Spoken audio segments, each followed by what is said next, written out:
when the thunder gets loose. Hands up now, feel that roar. We live for the clash, we beg for more. Lock it in tight, hear that name. One shot, one fall, all out game. No holds barred, say it loud. No holds barred, bring it track. From the new world order to the bloodline. No holds barred, we draw the line. No holds barred, raise that sound. No holds barred, shake the ground. From MJF to Mercedes mode. No holds barred, that's the way. TNA on the slate with the fire in tow. Angle in the mix and Joe on the go. Built on grit, built on pride. Every crack screen legend we keep alive. We don't sleep on errors, we don't skip the grind. Every chant, every clash, every scar we find. If the bell rings hard, then we're there in the front. One channel, one name, and we never back up.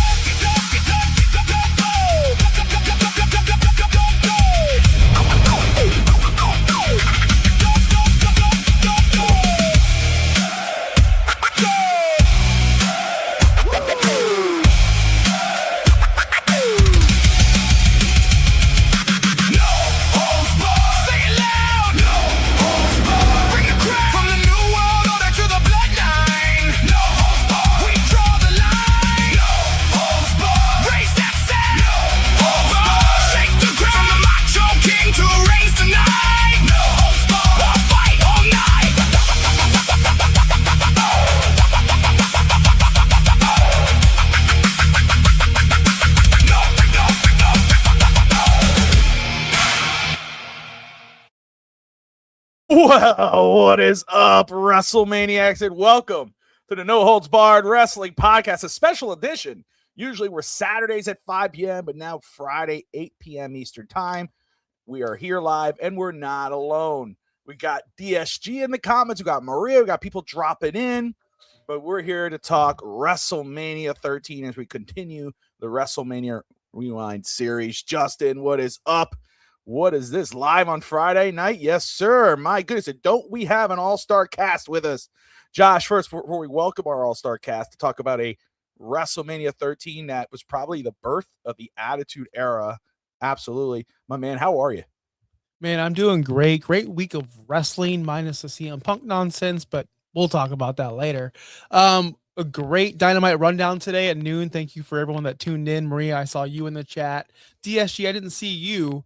I mean, how many Pokemon have I caught? Well, I remote rated about 15 Mewtwo's before the show. And Bobby, it's Pokemon Go Fest 10th anniversary. That's where I'm going. Disney Springs. Oh, that's what's going on. That's why we're going Friday instead of Saturday. That's right. The Pokemon, bro. Pokemon Go Fest 10th anniversary. But yeah, if you enjoyed the Dynamite rundown today, please give that a freaking like, because I love doing those shows. And I will say this, I know we're doing WrestleMania 13, brother. Hey, but that was the greatest television wrestling show, pay-per-view or PLEs, and I've seen in the last 3 years. Oh, shoot. So it was, to me, I just enjoyed myself. Every match, every segment.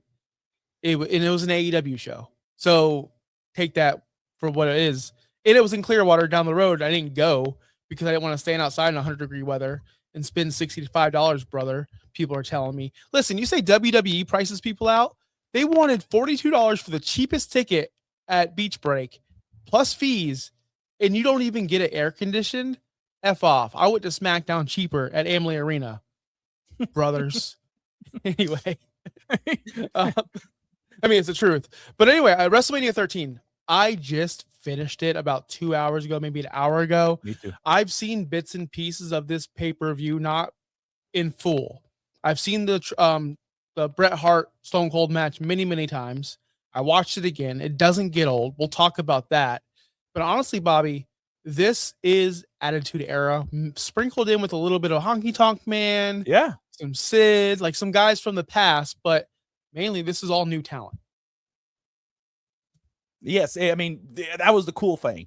I mean, Bradshaw, Farouk, you got to see Rikishi, Sultan.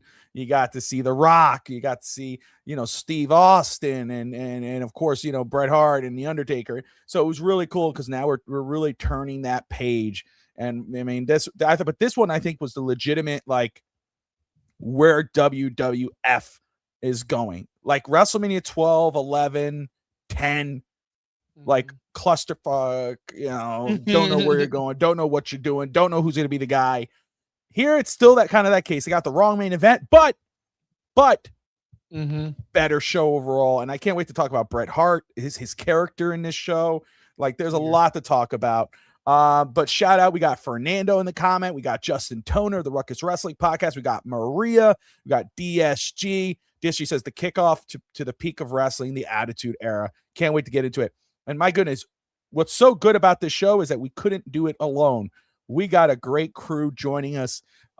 First off, of course, you talk about the honky tonk man. Hey, there's no one more honky tonk than Nick in this background there. We're gonna get Nick in here in just a minute, and then of course we get Sammy in here. So let's go ahead and pop these two in here. Let's get the Rhinestone in here, and let's get Finn Sammy. What is up, crew? What's up, brother? Legitimate. What's up, how you doing? my Puerto Rican brother? Well, there's two Puerto Rican brothers. Oh, I love Boricua, man. Love Boricua tonight. There you go. Boricua. And then we got Wepa. there you go. First off, let's go ahead and Shamrock too. We got Shamrock in there too. That came up on this WrestleMania. Well, I thought did a good job, but we'll get into it. Before we do, let's go ahead and introduce the panel. We still got one that will show up again in about 20 minutes time, which we're excited about, Mr. Adrian. But first, let's go ahead and introduce the Rhinestone, Nick Voss in the house. What's up, bro? Hey, y'all doing? I'm doing good, man. Rhinestone Jesse Guerin. Rhinestone Jesse Guerin. That's his ring name. Hey, Nick has three names. Okay, there's the government name, then there's the stage name, which is Nick Voss, and then there's the ring name, which is the Rhinestone Jesse Guerin. So who are we getting tonight? Are we getting the Rhinestone or are we getting Nick Voss? Who are we getting? Well, I talked to Bobby about this privately because I wasn't sure how I was going to do this. I was like, well, whatever, like people know. It's all off. Anyway, so I play Jesse Guerin, and it's kind of like, I would say, this part of my personality that's like way over the top, mixed in with a little bit of a guy who thinks he's somehow connected to that culture and Elvis, that he's calling himself Jesse Guerin. Jesse Guerin is the twin name of Elvis Presley's twin brother who died at birth. So if you've seen movies like 3,000 Miles to Graceland with Kevin Costner and Kurt Russell, where you get like these like super crazy demented Elvis fans, it's kind of something like that, and I'm going real over the top with it right now, so I'm just going to see how it goes.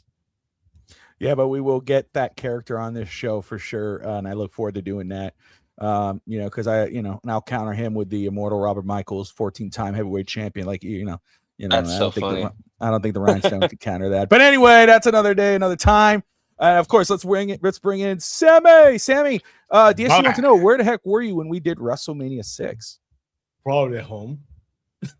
Go down in the pool.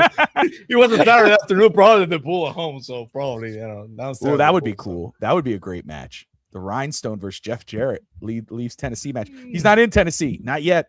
He's in Arizona. That'd be a good one, though. That'd be a good one. Yeah, man. Did you see they got on YouTube? They got the first episode of the TNA Jeff Jarrett. I want to watch that, man. It was really good. Rice. That's got to be a show. That's got to be a show because I think so, yeah.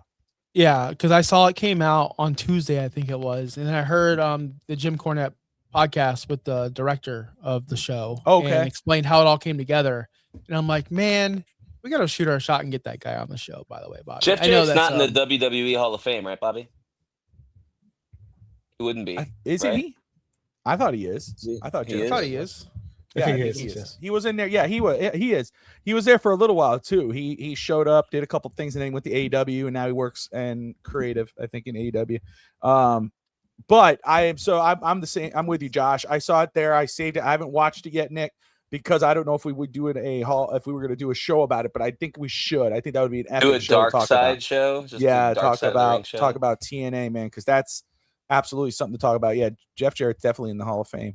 But man, let's go ahead and get into this epic WrestleMania, which truly felt like the turning of the page from the golden age into what would be known as the famous Attitude Era. And we start off with like a triple threat. Is it 4-way elimination tag match?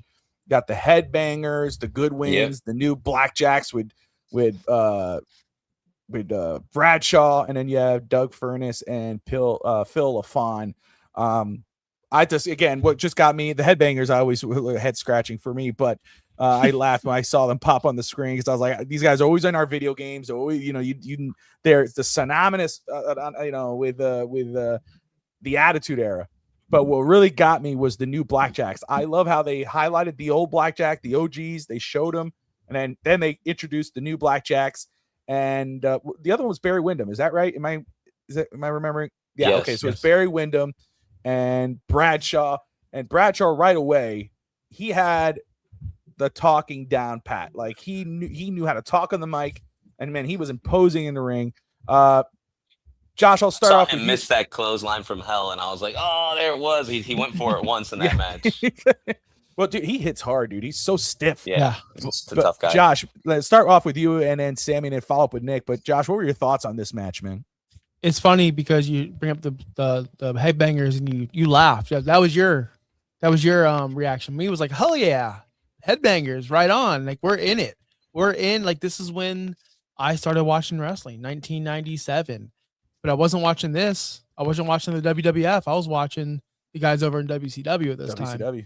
But this was the year I got into wrestling, and it was cool to see this match or these matches in general. I just want to give it like an overrun of the WrestleMania 13. But this match in particular, it was new. Like we're going to see a lot of new things here on this pay-per-view, but other WrestleManias didn't have these party matches where it's a bunch of people, eliminations, like a lot of rules. So that's how I took this match. Is like, oh, we're going to see a lot of new things tonight, aren't we? And we did. We saw so many matches and so many things happen that we didn't see in previous WrestleManias.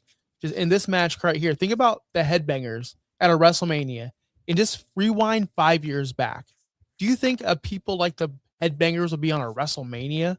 So we're in it now. We're in the headbanger age, like the freaking Attitude Era, like you said. What a crap match, dude. This match sucked.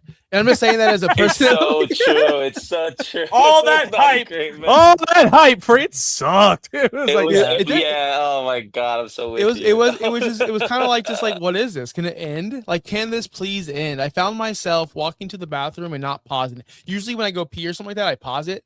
I'm like, what's gonna happen, right? They're just gonna brawl on the outside for a little bit. I'll catch up later. So that's how I felt about this match, guys. It was just a whole bunch of but new, innovative, I guess, at that time. I don't know. Kind of spitballing off what he's saying. I was watching in the beginning and I saw like I was just like, there was too many bodies in the ring. I understood that there was rules and all these things, but I was just like, my ADHD brain couldn't focus. And then finally, when the first team got eliminated, that's when I felt like things started clearing up for me. It's like when I got to see just the other guys versus the Mosh and Trasher, But before then, it was just like a cluster of people. Wasn't the rule though too? Like that's what got me was when like you could tag anybody and whoever you tag has to come in. And like there was a time when they tagged. It was the two headbangers in the ring. Like they got to fight now. They've got to fight. And it was like, no, they don't. What are we doing? No, they don't have to fight. They can just. They did a couple fun. They were funny though. They did kind of like, and they got out of the ring. I wonder if something went wrong though, because it feels like that elimination wasn't supposed to happen in a weird way. I'd really like to look into that because it was like, I don't know. All of a sudden, McMahon was like, "Well, that was stupid." I don't know if you heard the comment he made outside of. He says he just disqualified himself. And then you hear him kind of like scruffling behind the mic, and maybe he's like signaling the referee like. Like disqualify him, This was McMahon's last WrestleMania on the mic because Jim Ross was on this one. So this is the last time we'll hear McMahon on the mic for WrestleMania because he did the last three. So then we'll get the classic JR King going forward. But he does open up 14. Like with on the mic, like yelling and screaming. But I don't know if he's in commentary. This is WrestleMania. Yeah. Sammy, what do you think of this opening bout, man? Well, first of all, we had to get the historical perspective of where we are where this WrestleMania is. We're in the hype, the top of the mountain of the WCW era with the NWO. Bishop just joined the NWO, and they're hot. Basically, they're getting their ass kicked. But this is the turn of the new generation. The new generation wasn't working for so many years. Bret. it's debatable how much of a seller he was for ticket sales, for merchandise. He wasn't the greatest at that level. Not Hogan, not anyone else before that. But this WrestleMania's historical peak next, because this is where the tide turns. So you can see the first match of this WrestleMania, like John says, basically there will be a pre-show match and any other WrestleMania. It shouldn't be even in the card. And you can see also it's a smaller card. WrestleMania used to be like 10, 15 matches, and you can see this WrestleMania is kind of a smaller because the talent, they're lacking a lot of talent. They're actually bleeding. Yeah. So they found a way to get those teams into one match to open the show, where you usually know that the first match is one of the most expensive matches at the pay-per-view, because it set the tone. So it's kind of a weird match to basically start the show, but they find a way to try to make it entertaining, but it didn't work. So that's the problem with the match, the mistakes and stuff. So the lucky thing is, as we're gonna talk all over the pay-per-view, is get better as it goes on. So they can say by the end of the pay-per-view, this is an awful start to a WrestleMania, if you ask me. Exactly. They sent out the two farm boys with the song going, and it was the like Godwins, dun, dun, dun. I was they're like, they're trying to make it's the Vince thing of Jerry Springer kind of thing, that trying to make classes clash, the punk rock with the whole hillbillies, and the buffoon, and the black and the cowboys. He's trying to make those kind of worlds collide kind of things, opposites facing each other, but the match just doesn't work. So I can see what Vince McMahon is going, because that's the way his mind used to work. But the match is clusterfuck, basically doesn't work. So, so it's kind of funny, but the important thing is that they get safe by what's going to happen later that WrestleMania, because basically the new generation is struggling. They're getting their asses kicked by WCW every single week. The NWO is hot. Sting is in the rafters. Vicious just joined the NWO, and they're bleeding. But we're gonna, it's gonna get better. I will say, I think, like, before we move on to the next match, I'll just say, I think, like, if they would have just moved that match to like a pre-show, Sammy, like you had said, and left the rest of the card, they should have gave us the Billy Gunn match to start it. That would have been better. But someone who was over. Yeah, he was. The match. Yeah, Billy Gunn was over. Yes, but of course they start off with this one. Not every match is perfect, but they come up now. You get now talking about guys of the future, right? We saw Bradshaw. Now we get Rocky Maivia, of course, later known as The Rock. Rocky Maivia comes out, takes on the Sultan, who's managed by Bob Backlund and the Iron Sheik. I'll tell you, man, I was excited to watch this match, because I was like, okay, this is, because again, like Josh, I could speak for Nick, because it's not like I can't speak for Nick. Again, we were together. We were there at my father's house or our house. I grew up, so I knew what he was watching, because I was watching the same thing. We were watching in the beginning. We were watching WCW a lot more. We were WCW guys for sure. Yeah. But so we never got really to see Rocky Maivia start off, or really. I mean, we were aware of The Rock and Mankind, whatever, but we were WCW guys. We went to Nitro. So anyway, I was excited to see Rocky Maivia, and I'll just say, again, surprised. I mean, about how much I actually enjoyed the match. I mean, he flew high, dude. He went high. Yep. There was a spot he took. I was like, I don't remember The Rock ever going up that high. And of course, are you talking about the crossbody slam he did? The one where he threw himself like top, this? Yeah, no, like ridiculous. It wasn't that high. That was high, dude, for The Rock. Oh, no, but for The Rock, that was not. I'm not saying it's Jeff Hardy, but come on. I was impressed. And then the match itself, you could tell those guys have chemistry. The Sultan was good. It was a decent match. It wasn't great. Loved the spot with his dad. Loved the time where his dad showed up. Yeah, that was so cool. I didn't expect Johnson. Yeah, that was really cool. Nick, I'll start off with you. What were your thoughts on this match, man? And then Sammy and then Josh. I thought it was great. I mean, it was a good, I guess it was a good, like, second or third card match. Like, again, I thought it was so cool too. They could see The Rock's first WrestleMania, and I think he was trying to go for that spot earlier in the match, and the referee just kind of got between him and the guy. Then he was able to do it. Yeah, man, it was really cool. The Bob Backlund being there kind of confused me. I wasn't. I don't know. I wish I can go back in the story and try to understand why he's there. But yeah, his dad coming out. His dad looked really excited. He did even one of his like signature punch things or whatever. And then he wasn't in bad shape. How old was his dad there? Do you know? I don't. Rocky No. was probably like really old there. But I didn't even know that happened. That he got to come out and like save his son. That was a really cool moment. Absolutely a cool moment. What about you, Sam? What you think about this match and that moment? And another match is basically, has some historical significance because you have to think it's 1997, but some things never changed. The Rock is getting pushed by the machine, and fans notice that they're trying to push the Rocks down their throats. So that's where the Die Rocky Die chance and Rocky sucks chance started.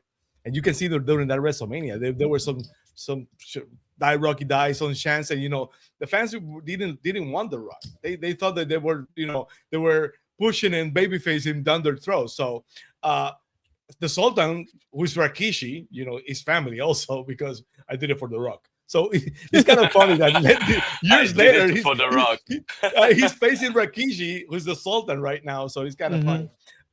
The Rock again, you can see the tide turning. You can see that what's going to be the cement of the new generation, basically finally coming together. But this match, of course, Rocky Johnson, he should be a WWE legend. They for those who didn't know, they tried to make you known that he's the son of the great Rocky Johnson, etc., etc., etc. So, but that doesn't work because fans just don't want the Rock. They don't want babyface Rock. So, right, Duck is right, and then that's gonna turn later. But an okay match, of course. Rikishi he's a worker, and the Rock, of course, is a very, very, very. Rock's in-ring work has always been underrated because he's been so great with the persona, with the mic. But the guy in the ring at his prime, the Rock could go. So entertaining match, but again, a bigger match for the historical significance that's what it's going to become later, because that's the start of the Rock we know, the Rock that turns heel, the Rock that's mad at the fans for basically yelling "Die Rocky Die." So cool match, and he did it for the Rock. I think it's so funny that basically it's Rikishi the one who's on the Sultan. So Bob Backlund, Bob Backlund, the character Bob Backlund as a manager used to be great. Heel Backlund was great. If you ask me. Oh, Bob Backlund is a legend for real. But I just want to say, did I hear right? Wasn't Rocky Maivia's music? Wasn't that Razor Ramon's music? I swear that was Razor Ramon's theme that I heard playing. I was listening to that too. It sounded a lot. It sounds like the Rock's theme, but it just sounds like a very early version of it. Like maybe probably makes it sound like that. Yeah, very slow. It sounds like the Rock's music was slow. It's probably the tempo. Yeah, It sounded like Razor Ramon. I was like, man, they're recycling that. But anyway, go ahead, Josh. What are your thoughts on this one? It's like I don't want to go blue tonight, so it is late night, and Josh late night does go blue sometimes. So it is late for you, yes, sir. For me, yes, okay. Funny, Bobby, but no, like old man river. When you're like a young kid, and you're dating a girl, and you guys have nowhere to go, so like backseat of the car is like that's the go-to, right? Like you can do that back in the day, but now you're 40, you can't really do that anymore because you really can't move like that. I saw The Rock do a drop kick, dude. Like, I've never seen The Rock do a drop kick in my life. He did two of them. That's the point I was saying. When I saw him jump up like this, I'm like, God dang, Rock. It's funny. He could go. Because, like, I started watching wrestling when not wrestling, WWF when Jericho moved. So, like, The Rock was stopped doing drop kicks by that time. Yeah. So, like, I never saw him do, like, these moves, and I never seen this match before. And I'm like, he could do that? That's so cool. Like, that's how I felt. So, to me, it was all nostalgia. It was all, like, a lot of this show this was Mankind before Mankind. This was Rock before Rock. Like a lot of this show was like, holy crap, we're seeing the origin stories or like the beginnings of these characters. And yeah, you're right, Sammy. Vince said it 1 million times. The family is watching in South Florida. Like, yeah, we get it. Okay. We get it, push Vince. it down their throats. Yes.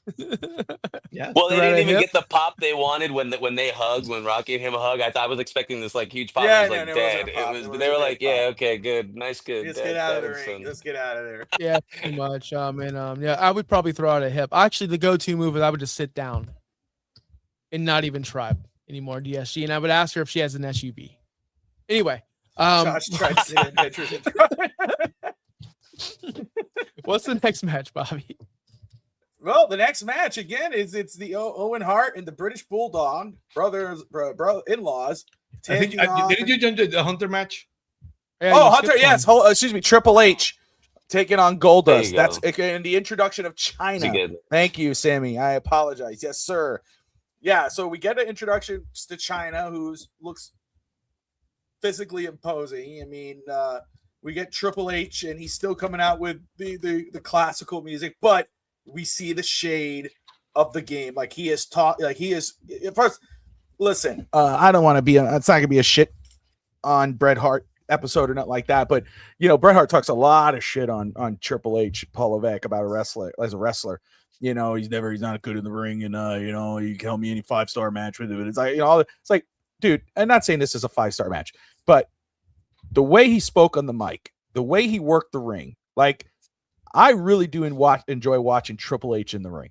I did, Oh yeah, he's and one Dustin of the best. Rhodes He looks so cool. and Yeah. Dustin Rhodes, man, like to take that character, and will probably make most men for sure feel uncomfortable to do that type of character, straight men. Cringe, at least cringe. Yeah, like it's 1997. Remember, any one of us, right? Like, it's but like to 2026, take that 1997. and to own it and to make it his own and to kill it, Yeah. and then a student of the game. I'm talking about Dustin Rhodes right now. Student of the game, a son of the game, right? His dad, Dusty Rhodes, and then to go at this match actually here. I thought they did a great job in the ring. They told a great story.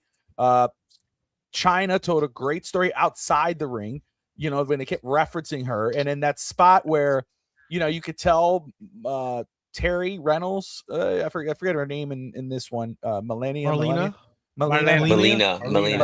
So, where she kind of missed her spot, you could kind of tell Dustin kind of does something, and him and Triple H do another thing, which gets them in the right spot. And then when he pushes her off and she lands in China's arms, and that whole ragdoll effect, which is like, damn, good spot, decent match, good finish. I enjoyed this one, man. And that just I was like, how, that's the early version of Triple H. This is before Stephanie McMahon and the influence on the organization, whatever. Obviously he had the Click, but the Click now is gone. This is just him and Sean.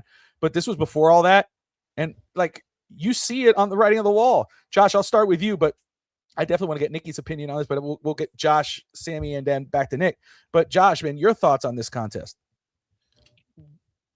I know that maybe Nick Voss over there can give me some more explanation because I'm not in that world, but when did the pedigree stop looking so good? Like Seth does it, it's trash. Yes. Everybody else does it. It's It's just the so setup. trash. It's because Triple H, man. It's the body. It's the physicality. The Even when he cut the hair off, because I was just watching Sting versus Triple H WrestleMania. Even when he's older, like the way that his head is down, the shoulders, the traps. He takes one arm, then he takes the other, and then it's just the fluidity of the movements. Opposed to like Seth Rollins is like doing it, and then as soon as he goes down, he's already pushing like one of the arms off. It's so dirty. It's not the same way. It's the same way Shawn Michaels doing the super kick. Nobody could do the super kick. No, like the super kick is. Nobody. I love that you said that because I was just going to say it's the same thing as the super kick. It is so lost its aura. You got everybody hitting thighs now, doing the thigh slaps. Jimmy, you know Jay, what I'm saying? Cody does the pedigree. Let me tell you, that thing legitimately hurts. There's no lie. That we again, Nick and I. Growing up, we used to do backyard wrestling. We were stupid as shit, but we had fun. And obviously that's where the passion comes, and Nick does it to this day. But pedigree was one of my moves. So it was the perfect plex. But the pedigree, I did what they would do. You would hold, you go up, and then I let you go and I slam you down, and you handle it. I'm really happy he brought that up because, I was just talking about this with another wrestler in the school about Triple H specifically. There's also that move he does where he goes, where he'll like hit the guy. He's kind of dizzy. He hits the ropes and he does the knee to the head.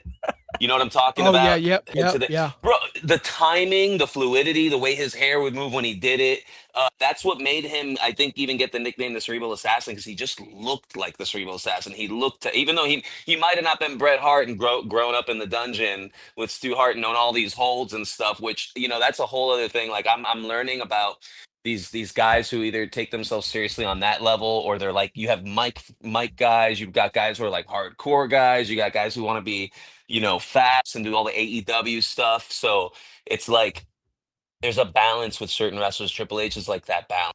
believe that. Well, I was So. gonna say, but just to give an example, like, I mean, there's exactly, it's a dangerous move, and he does he does it right. But even in this match, I mean, there's moves that he does, or they both do, but there's moves that he does that when he does them, they hurt, but he protects you. And I'm just gonna give an example to the pedigree. There was one night, and we have this on film at home if we could find it. If Mom could find it somewhere So one funny. day.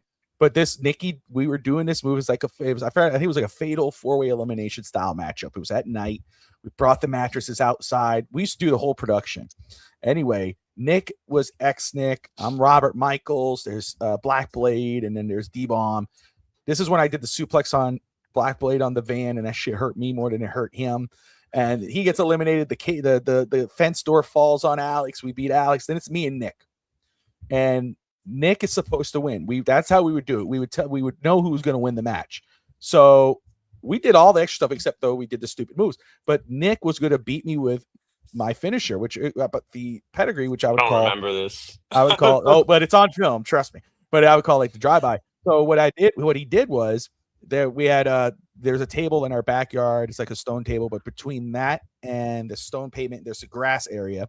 We had like something there, a piece of wood there. And Nick wanted to do the pedigree on me on that piece of wood. Anyway, fine if it's done the way I do it. But just an example is what I'm talking about, Nick, is how dangerous that move could actually be that people don't understand. Yeah. Nick locks my arms in. And this actually, Triple H has done this before. If you go back and find Triple H's, he locks my arms in. I jump, he jumps. He doesn't let go of my arms. So I'm going, and basically I'm pile drived head first. My neck is like that. I see a flash. I turn over. Now, there's nobody actually, like, there are people watching windows and shit, but there's not real, and he can't, like, I could easily have gone up and start going crazy on him, but he does it. And, Alex, my East 10th Street boys, he's like, oh, dear God, he just pedigreed him on the thought. You see, now when we do this show next time, you got to show a clip of this because I got to find him. Mom has to find it. But anyway, he does this. So Nick pins me. I let Nick do the pin. 1, 2, 3. I was pissed. I jump right up. Me and Nick start going at it. Nick's like, what the fuck? So we start fighting, and Alex had to break it up. Anyway, point being, the move is dangerous for sure. So for him to make it look as effective as it is, yet protects the guy, that just tells you how good he was in the ring. Everything, though. His bumps, his strikes. There's so many things about Triple. He's just really underrated when people talk need about Mom to find that time. match ASAP. Yeah, First Mom. off, Bobby, F your no selling. All right, AEW. I saw that. I took the pin. The match was over, brother. I was like, right when you got up, brother. All right. I should wait till the camera should have rolled. No, sold that shit. There's an even funnier one where I rub his face on, or I think I rub his face on a fence, or it's vice versa. And then one of us get like upset with each other, and we actually start fighting. And Alex Satia comes running into the camera to separate us. It's a real funny video. That's a good one. Nick was stiff as a motherfucker back then, boy. He would hit you for real. Yeah. But we'll see. We'll get the rhinestone.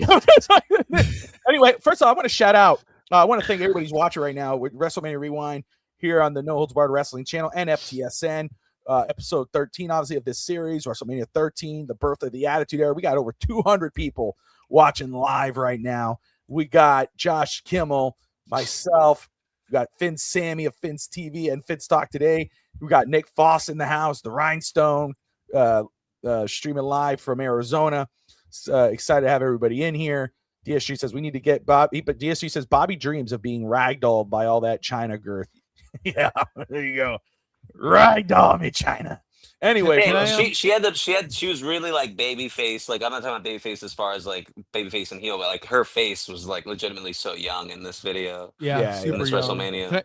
Can we talk about that though? Because as the entrances happen, I'm like, is this heel versus heel? Goldust wasn't a baby face. that's a great question. Hunter wasn't a baby face. No, but what happened was that the feud started with, Jolo used to be the guy, who be the psychological guy that would make people uncomfortable. But Triple H started going after Marlena. That's what happened. That's what started the feud. So he's trying to to pick on Marlena or whatever. But then what happens? China gets introduced. Like we said before, so many things that happened in WrestleMania, the years to come, the introduction of China to this match is one of those things. So that's what happened. Goldust, is the first time Goldust moves from a character who basically he's the one with this psychological advantage, who is the one who basically has to defend Marlena. And then you introduce China, and he's in the disadvantage. So that's what happened. The Goldust is supposed to kind of be the tweener because he's usually like you said, the heel, but he's the one who's under attack because Triple H is creeping on Marlena. So that's what happened. That's why the match is kind of confusing because they're trying to make things like uncomfortable for everybody to make a way to introduce China to the match. Yeah, I didn't know who to root for. Seriously. So that's all I had to say about the match. Good match. Didn't know who to root for. That's my takeaway. Oh, and bring the good pedigrees back, everyone. Or just don't do them. Oh, right? Or just don't do it. They should not do it. Just don't do it. But exactly. No, that doesn't make any fair. It doesn't make no. Hey, you know what move needs to come back? I'm bringing it back. The X Factor. That was the best move right there. Underrated. That's the generic. She's hot and she's a wrestler move. That's like the Brie Bella, the Maxine Dupri. Well, but it had such a good setup. You know, you can catch a foot, spin, kick, boom. It was so good. It was the same. It was like, you know, it was like instant, same way the other ones were. Stunner, rock bottom. Way to shit on his idea for a finisher, brother. I'm just saying, though, brother. I mean, hey, go play with Kelly in WWE 2K, bro. She got the. Just like, oh my gosh, that's so great, fun. man. That's great. We go on now. Now we get into it. Owen Hart, British Bulldog, taking on Vader and Mankind. Nick, I'll start with you on this one, brother. What do you think of this tag team title match? Wait, what? No. Start with someone else first. Is that the one you were sleeping on? Yeah, I fell asleep on this one. Wow. So you can't Bobby make it till you can't fake it it till you make it. Bobby texts me at 4:48 and he's like, sends me the studio, you know, to jump into the studio. And I'm like, cool, 6:00, right? And he's like, no, 10 minutes. And I was like, because I'd fallen asleep watching it and I knew I was going to wake up and watch some more of it. Oh, God. So just start with some. Here, Sammy, I can start real quick because it'll be really quick. I don't know the story behind Mankind and Vader and this whole situation. Last we saw Vader, I think he was with Jim Cornette. We haven't seen Mankind, so that was a kind of a weird pairing, but already 1-star match for me. I know we don't do star ratings over here, brother, but I hate countouts. I'm over it. Anytime at WrestleMania, every WrestleMania, man, does a count out or it's ridiculous. Dude, I'm over it. I'm over it. So this match sucked because of that. Yeah, it was a long ass match too. It was like what, over 15 minutes. In that time, that was a long time back then. So I don't know, man. Like we saw Mankind, we saw Vader, but at the end of the day, what does it matter if a tag team champion match ends in a count out because Mankind has the mandible claw and just won't let go of the British Bulldog?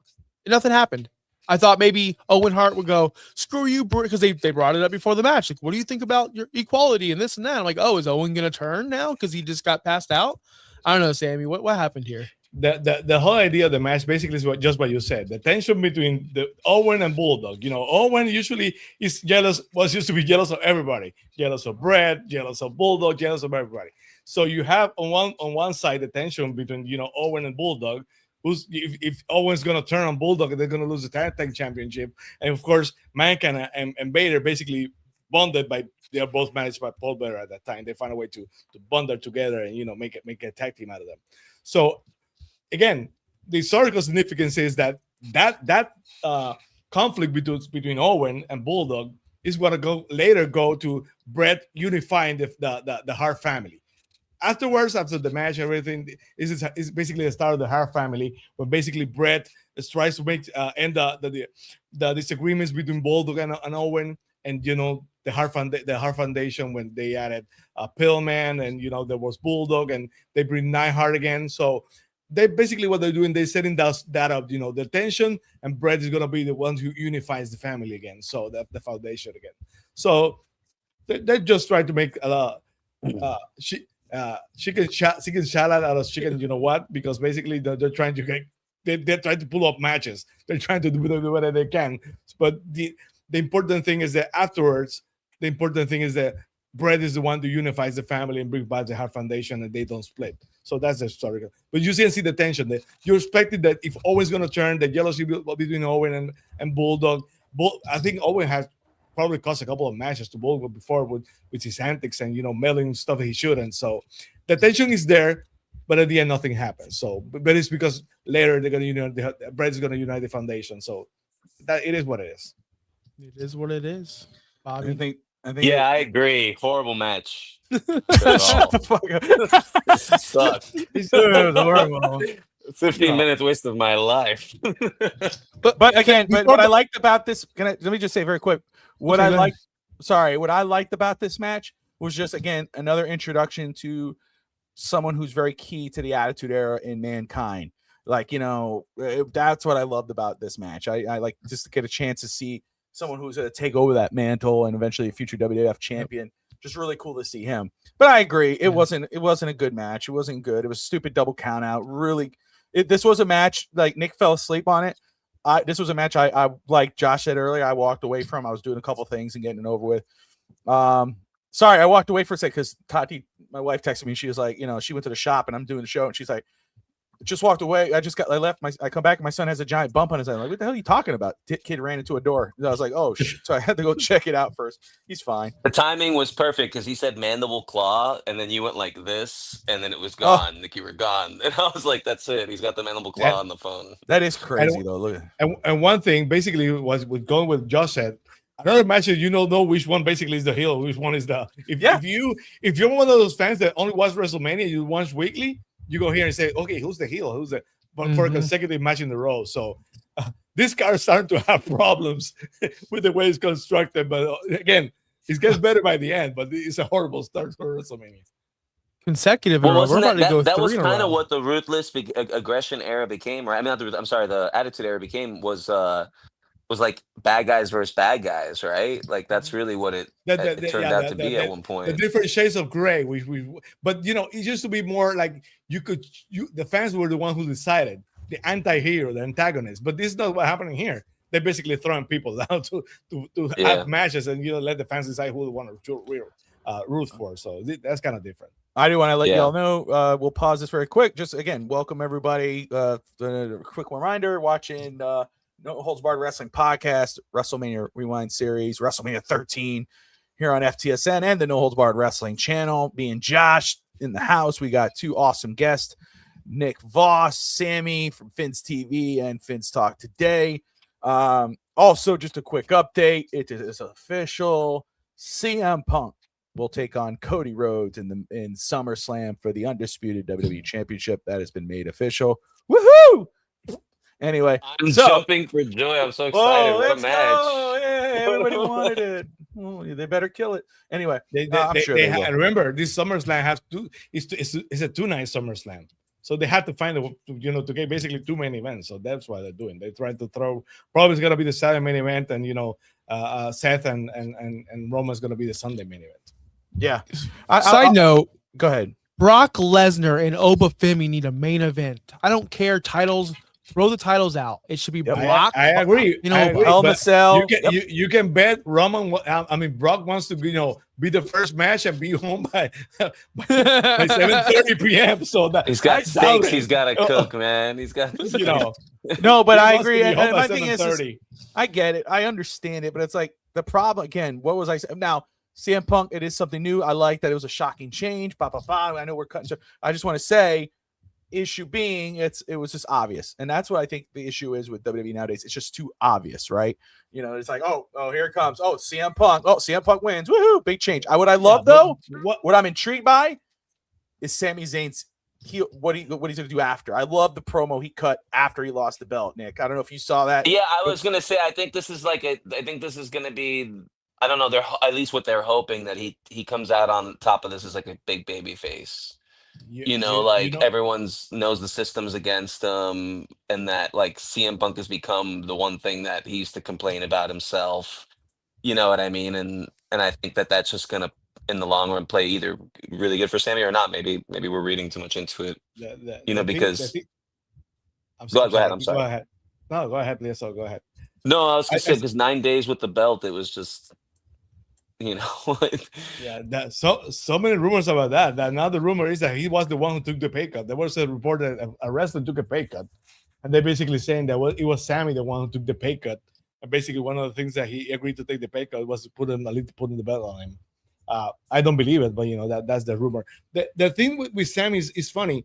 We talk about Bob Backlund, but they had to give kind of Sammy the Bob Backlund, the Bob Backlund character, that he gets so mad about the defeat that he basically goes rogue, goes nuts, and that would be nice. You remember, if you're a fan of The Simpsons, do you remember that character in The Simpsons that he did everything right, no one noticed, everybody keep giving credit to Homer Simpson, and at the end he goes nuts and gets electrocuted?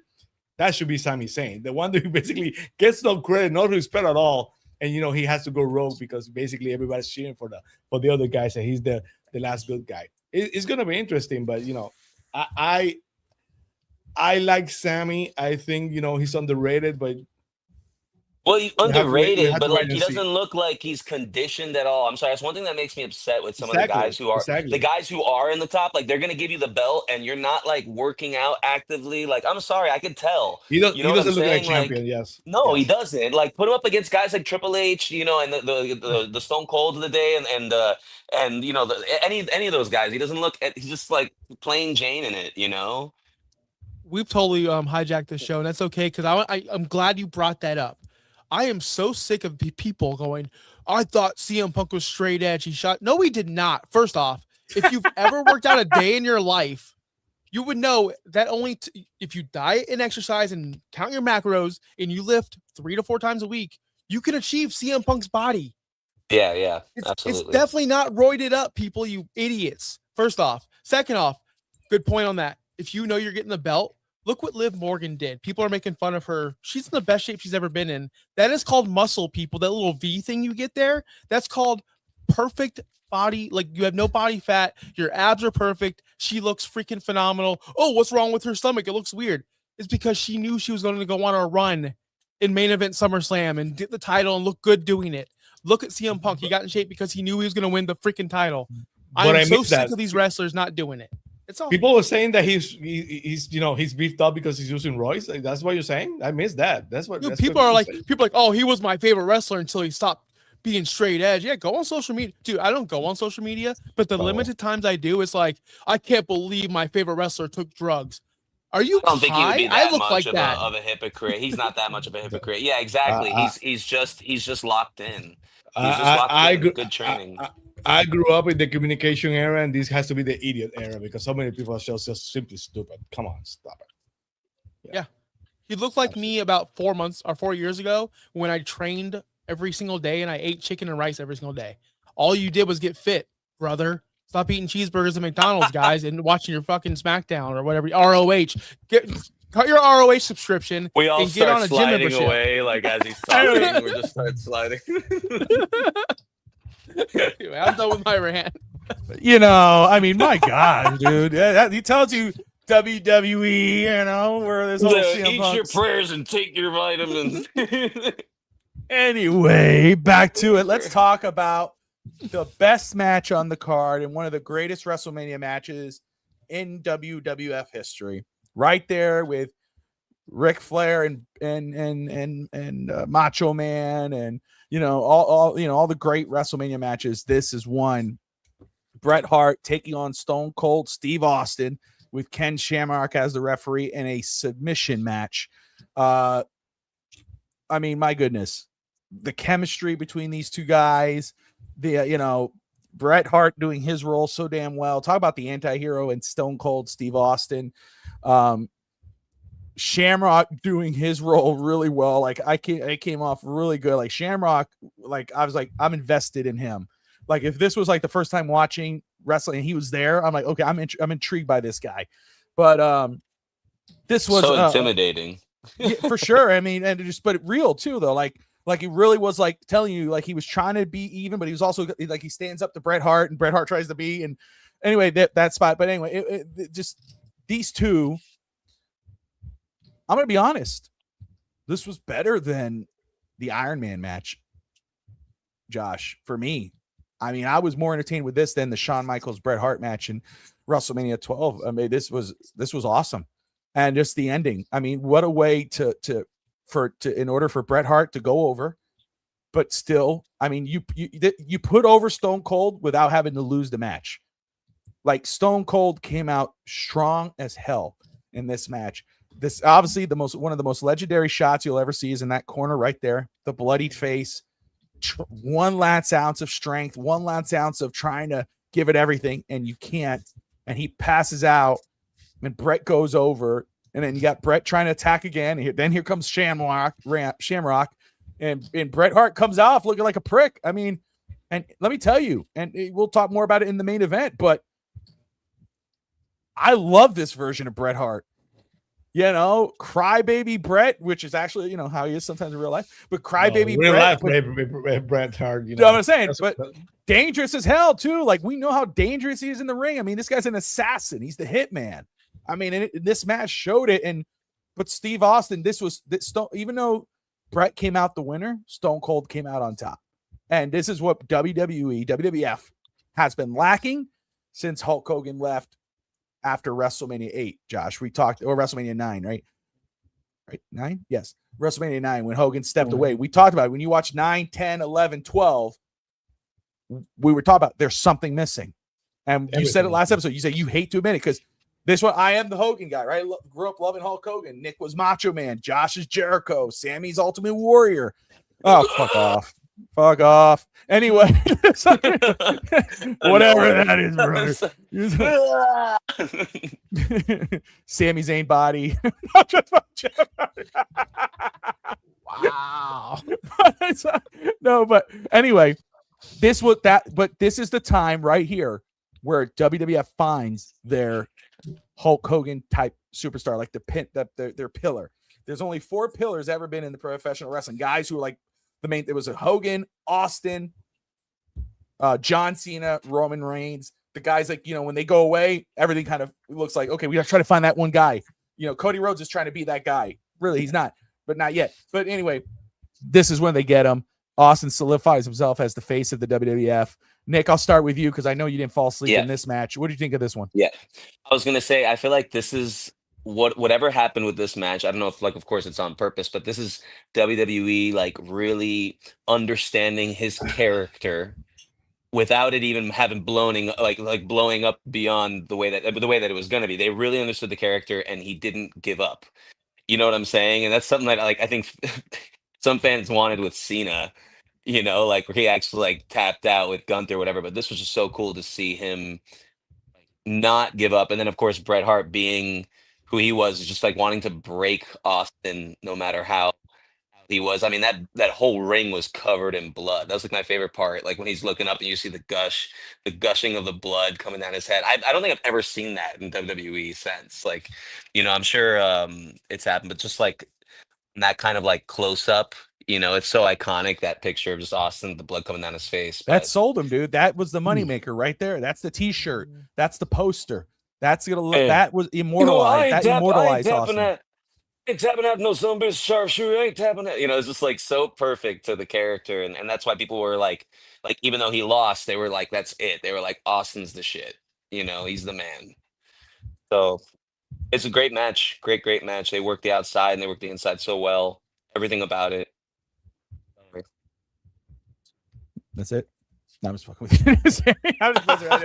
You just left that awkward ending. Yeah. I thought you were gonna do. You were almost in the Seth Rollins. Are you done? Are you done? Are you done? Sammy, man, what do you think of this one, man? Okay, we talked so much about a couple of minutes ago about that what's lacking WWE right now. And this is how you build a feud. I think basically what Josh was saying before. You have to go back. They go back to the Royal Rumble. The feud's kind of starting the Royal Rumble. Austin eliminates Bret after he's eliminated. The referee doesn't see it. He throws down out the rope and he wins the Royal Rumble, right? So Bret is frustrated because basically he got stole the match of Royal Rumble because nobody saw that Austin cheated and threw it out the third rope. Then they have a 4-way. I think it was in your house for the WWE Championship. I think Bret wins that one, so he's supposed to be a WrestleMania the champion. But then after at Raw, I think Austin costs Bret the championship and Sings wins the championship, and then that's why you get the main event with Undertaker and Sid. So you keep building stuff, you keep building the momentum, you give it a purpose for why the match is so big. And of course, you add Shamrock to the match, and the guy was a badass. At that time, USC is not what it was today. Everybody knew Ken Shamrock was the most dangerous, the weapon that Ken Shamrock was. So, a great match. They know how to build the match, and they find a way.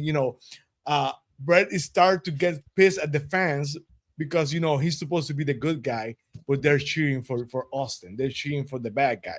They're cheering for the antagonist. So Bret is getting frustrated. Austin loses the match. Fans cheer for Bret. Cheer for Austin.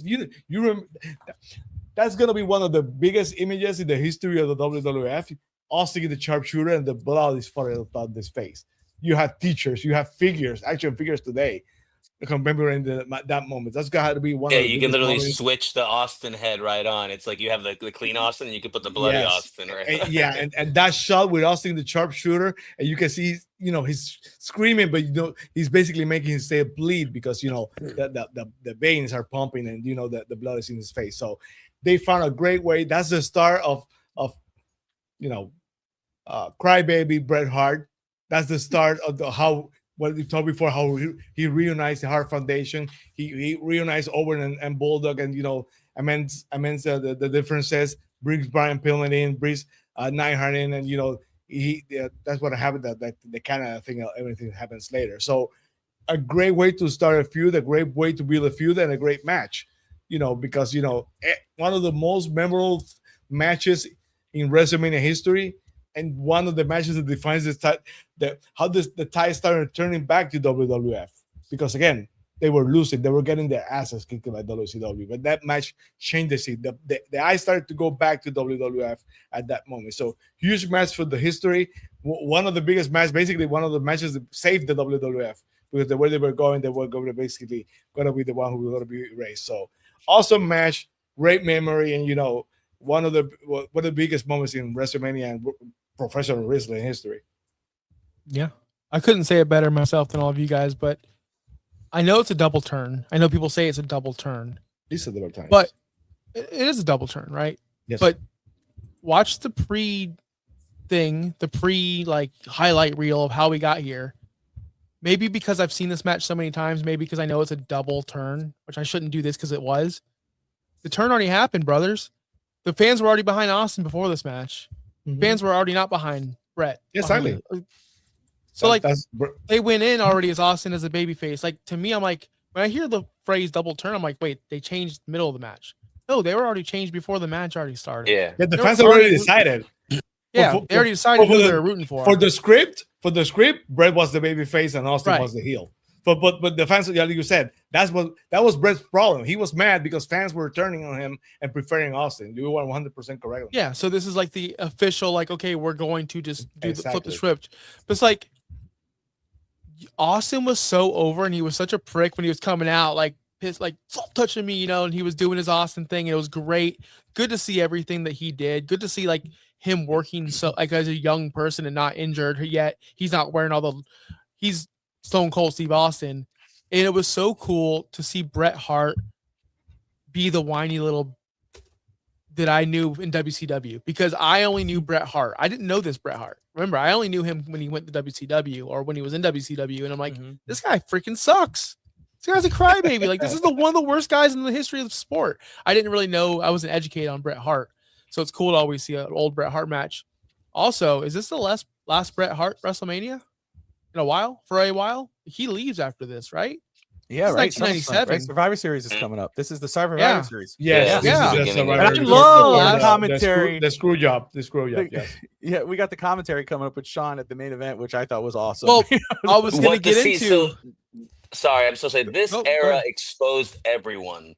You know what I mean? Because it was like everything was becoming real. They needed the realistic guys, and then Bret Hart couldn't turn with that tie, because what Bret Hart really was a crybaby.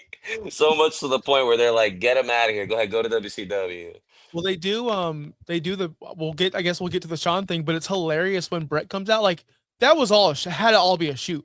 Like, that all had to be like Sean really saying what he thinks about Bret, and Bret really saying what he thinks about Sean. And it's like, this is happening. So I guess anyway, I love this match. That's it. Like, And, if we ranked matches for WrestleMania, which we should have, which we never did, this would probably be my second favorite WrestleMania match. Not first, probably second. So, What was the interference in this match? There was an interference, right? Or was there not? No. I don't think there was any Okay, interference. because I know, because I'm sorry, I might be confused. I know Bret Hart goes and interferes in the very next he part. interferes So- In the last one, yes. okay, yeah. All right. So before we continue, we're actually going to do a quick fallback rewind because we have another guest to the show. You know, I told him, I said 8 o'clock. He's like, I'll get there when I get there, brother. I'm like, oh man, what a piece of shit. No, I'm just kidding. But look, man, let's go ahead right now. First off, shout out to everybody who's watching. We got over 246 people tuning in right now, watching on all platforms, Nice. watching WrestleMania Rewind here on the No Holds Barred Wrestling channel and FTSN. Bobby, Josh, Nick, Sammy, and Adrian of the Rainy Day Podcast in the house. You late son of a First bitch. of all, you're an asshole. All right, complete asshole. Because I told you I had another show. But yeah, that ran late, man. But glad to be on, man. I was just listening for like the last 5 minutes. And he was already Adrian, done with his show. He great stood there for point. 50 minutes watching ours. He's like, "I'll get there when I Adrian, get there." you're just like the dude like on Raw, like at 10:55 when it ended 11, or like 9, like whenever it's about to end. Like Roman comes out of his limo like right before the end. Bro, you just got here. The show's been on for 2.5 hours, brother. That's right. He's the wrong. He just shows the up. belt in the That's what you background. should have done. We should have had a video package of a limo showing up with a foot coming out of the door. That would be I'll epic. like that. If this was Finn Finn's TV, we would have a limo with that little special introduction. Yes, sir. But But- Bobby, Yes, sir. hey, appreciate you. Sammy, what's happening? What's happening? Brother. Yeah, Josh, my guy. It was What's going on? dude, And, LA Knight's the best Adrian, promo ever Adrian. on Raw. I'm like, Who Ed, whoever the fuck am you I are. Who the fuck is this guy? Yeah. Nah, man. Hey, I saw your match actually. Your brother sent it, or he Oh, posted cool. it, and yeah, man, that was awesome, bro.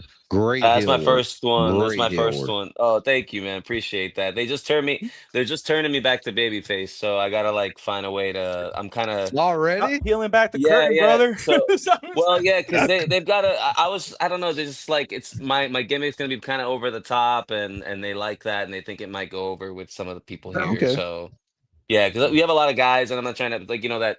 I feel like sometimes people are afraid to not be taken seriously. We were talking about guys like Goldust and I was just watching an interview with the guy who played Festus, that like some people felt like, oh, why do I got to go out there and be catatonic and be stupid? Now you look at guys like The Miz who are in these segments with Danhausen where he's like, oh, so, but to be That's honest, horrible. wrestling needs that. And Hilarious. it's like, and the more you don't take, it's great to like see people that you love say like, oh, like, they're willing to like think outside the box and go for it without having to be like having to feel like, oh, am I looking stupid, or people like That's yeah wrestling, so brother.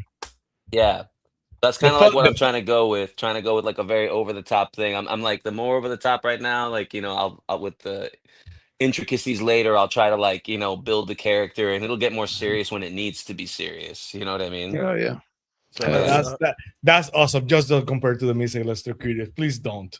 Keep doing what you do, but don't compare yourself to the Miz and Electrocuted because Oh yeah oh So, Adrian, man, what we've gone through so far, really, we talked about, right now we just wrapped up on the Stone Cold match, but let's go ahead and revisit some of these matches here. You guys at Adrian, the Rainy Day Podcast, host of the Two Raw for SmackDown podcast. If you want to see some good wrestling content, go check out Adrian and Tony on the Two Raw for SmackDown.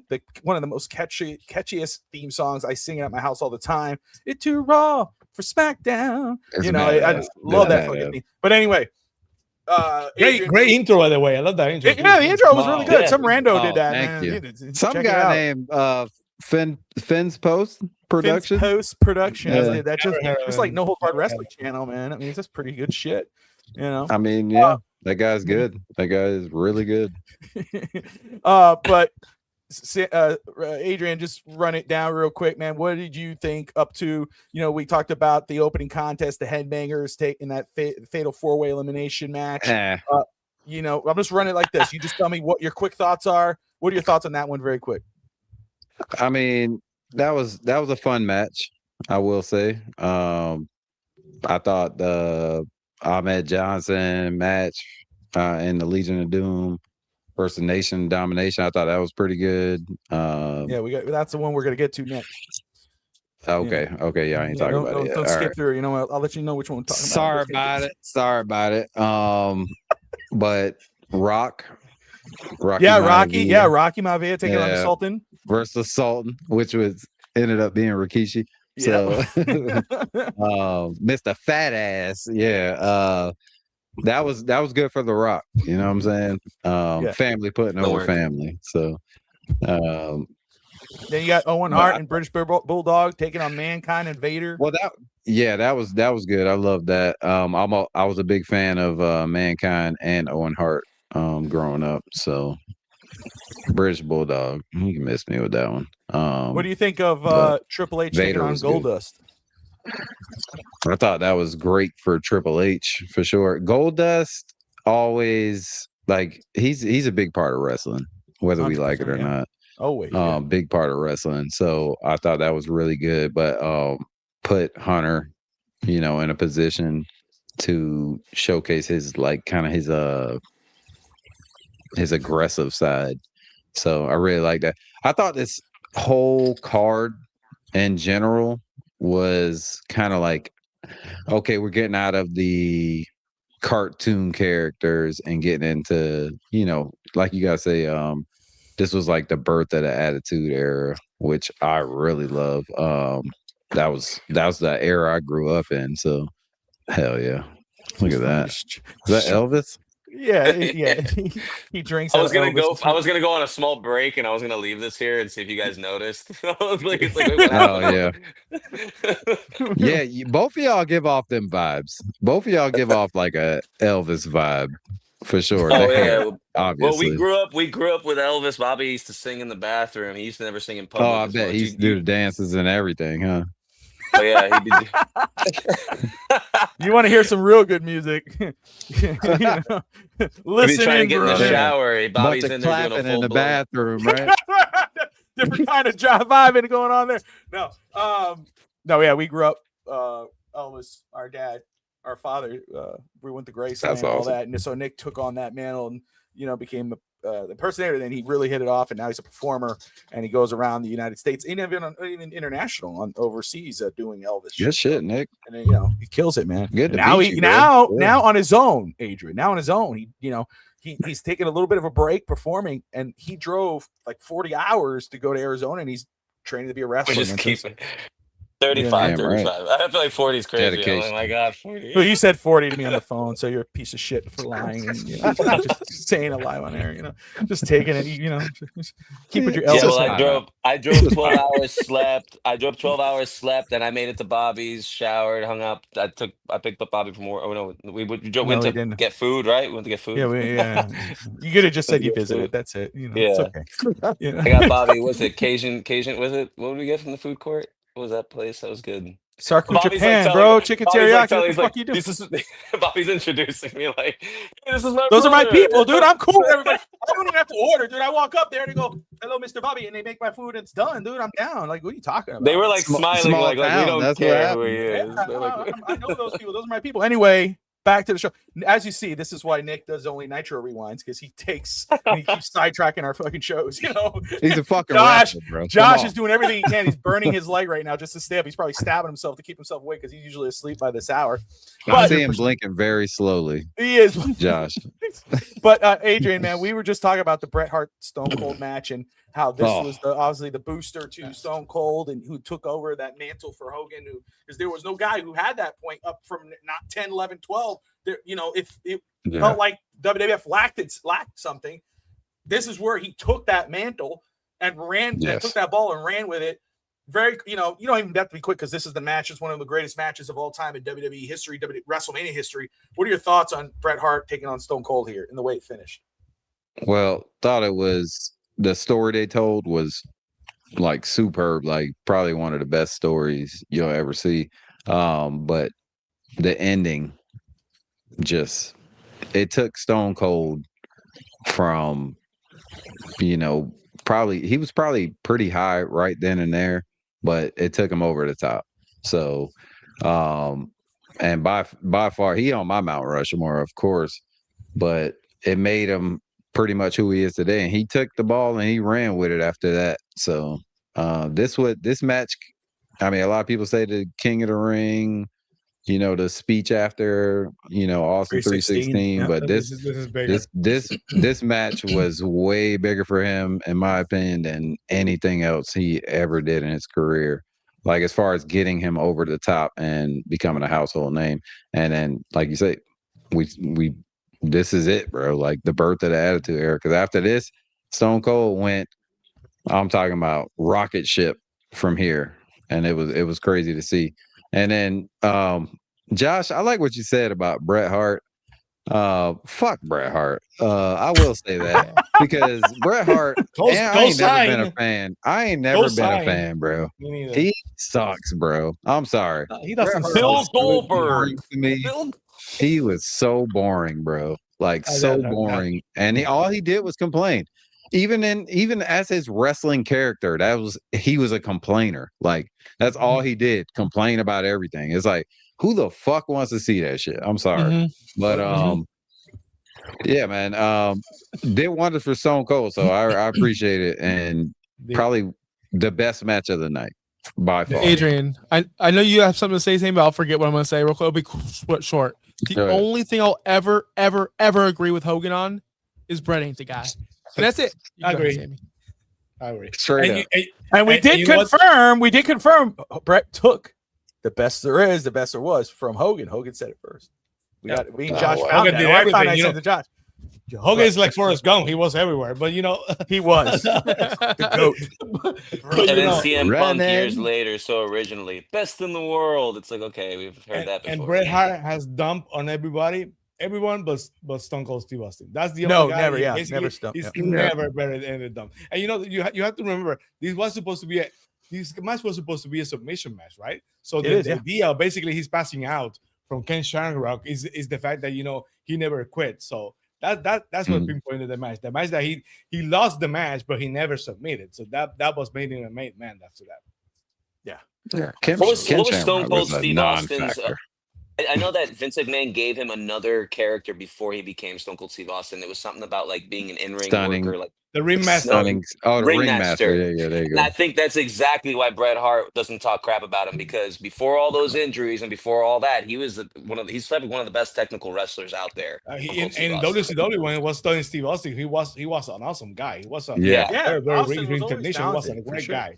Very, he can do everything. Yeah. All right, so let's go ahead. We'll talk about this match. Adrian kind of hinted at it, but yeah, the Legion of Doom with Ahmed Johnson, Ahmed Johnson took on the Nation of Domination in a Chicago street fight, which was all over the place, but a lot of fun. And I got to tell you though, Nation of Domination, who lost the match, but they looked legit. Like, Josh, I'll start with you, and then Sammy, Nick, and then Adrian wrap this one up, but. What stood out to me in this match, the Nation of Domination, man, their look, like Nikki and I have been talking about looks a lot when it comes to wrestling and everything. But Josh, you and I also, look at them. They had look the look, dude. They looked freaking legit, dude. Farouk, Vega, I love that look, dude. Josh, what did you think of this match and the Nation Domination? You guys got to start with me, man. You guys are all hyping this up. This is the look. This is cool. All right. So, hold on. I'll just say one thing real quick. One thing. All right. There was one of the dudes from the Good Guys. I don't know who the Good Guys were. I think the Nation was the bad guys. One of the dudes with the shoulder pads tried to pile drive one of the dudes on a table, and they just fell over. And that's when I said, I'm a head out. And I just fast forwarded to the I'm not even joking, brother. Like, they tried to do a pile driver on the table and they just fell over. And I said, when's Taker coming? And I just fast forwarded. I did not have fun. And dude, they went 8 minutes after that part. Like, after that botch, they went 8 more minutes. 8 minutes of fun after that, brother. I'm sure it was fun. One more. Who else fell over? Did someone else fall over? Did someone else? You're such a damn hater, bro. Oh my god. but Josh, honestly, the realist. I love it. But to be fair, what a shitty match. All right, what do you guys have to say about it? Because I did not like this match at all, dude. I don't like the Thunder match. I don't really have a lot to say about this match. I just have a curious question. When does The Rock become part of Nation of Domination? Like, Not how after much this, longer right? after this? Not Because like long. we Yeah, were just talking about how it they're wasn't trying to long like after shove The this. Rock down the fans' throat, and they're like realizing it's not working. And I'm just like curious because like it's pretty like clear that the Nation of Domination is like a heel group, and they're like the bad guys, and they're pissed off, and they're like at one point like let's just put The Rock in there, and that's kind of like when it starts working for them and all that. But I'm just wondering how much further because like there's so much that happens from right now till like we were just even talking like even shortly after Survivor Series happens and Bret Hart's gone, you know. So I'm just curious now, like this sets up so much, and there's so many big moments happen leading into this that just make WWF like surpass WCW in so many ways. Um, Yeah. and Sammy, also your they thoughts the on this video one? games even wasn't done, bro. Wasn't It done. was supposed to be I Sammy was, first anyway, bro. You just I'm kind of sorry. I'm skipped over sorry. Sammy, and like I mean, it's 1, 2, 3, 4, not 1, 2 back to 2. Skip ahead. Sammy Sorry, gonna I'm have to sorry. wrestle him for this spot, bro. Yeah, that's right. This guy's thinking it's a spot fest. No, go ahead, Sammy. Oh, Ahmed Johnson. Let's talk first about Ahmed Johnson. Ahmed Johnson, the first Black Intercontinental Champion. That's kind of curious because Vince McMahon wanted to push him to the moon. He did. He really wanted to push Ahmed Johnson, but Ahmed Johnson didn't have the work ethic, the ring skills. He was stiff, and he tried.